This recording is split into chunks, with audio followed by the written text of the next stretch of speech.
Human nature is a habitual thing. We crave routine. It's comforting to have something to fall back on. But what we choose to fall back on is crucial. We are creatures who seek comfort, and it is entirely up to you whether you decide to become addicted to something productive and self-evolutionary, or to become addicted to something that will kill not only yourself, but your relationships as well. However, when we have a conversation that can often be uncomfortable, we enlighten ourselves and others, as well as highlight our connection to each other in everyday life.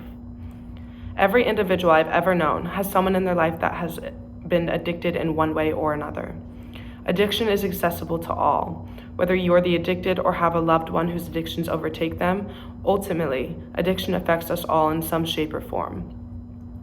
My informative speech will entail the relevance of addiction in different ages and demographics, as well as contributing factors that optimize addiction patterns, such as marketing tactics, targeted demographics, and more recently, the pandemic. Let's begin with marketing schemes used to profit off of addiction. Marketing plays a huge, significant role in the ongoing issue of addiction. Social media has optimized subjectiveness to advertising and marketing now more than ever.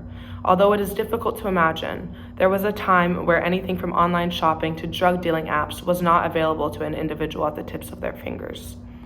Sad to say, but our world revolves around consumerism and capitalism. Hence, when living in such a capitalized society, it's almost impossible to avoid marketing schemes made to manipulate the average person. It's unrealistic to hope for a day without some kind of indulgent product being thrown in your face. According to the U.S. National Library of Health, as well as the National Institute of Health, cherry-picked audiences are a huge element in the profits of addiction. Certain products, as well as well-thought-out details, go into achieving the irresistible appeal that takes place in marketing. This applies to things as subconscious as color schemes, fonts, collaborations, and applications used for advertisement. The conversation on targeted audiences brings us into my next explanation on addiction, targeted demographics. It's crucial to acknowledge the particular products applied in certain groups of the population.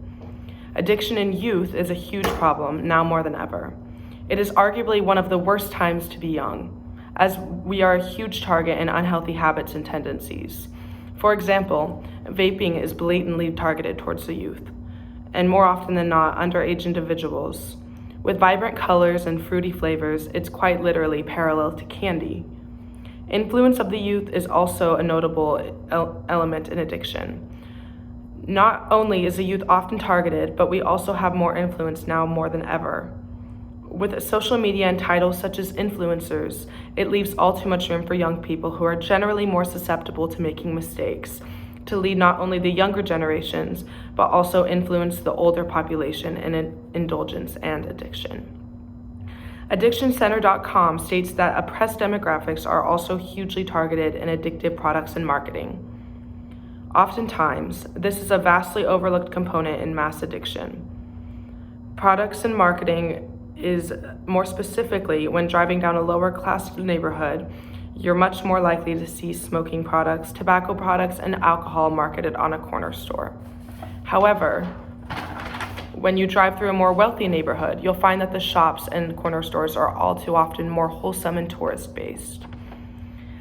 A more recent added element of addiction, lastly, genuinely has to do a lot with the pandemic.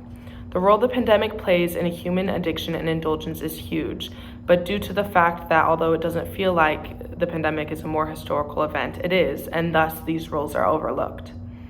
Humans are social beings. We need proper human connection and interaction to feel full and light. However, with ongoing quarantine and limited social happenings, it is natural to feel isolated and alone.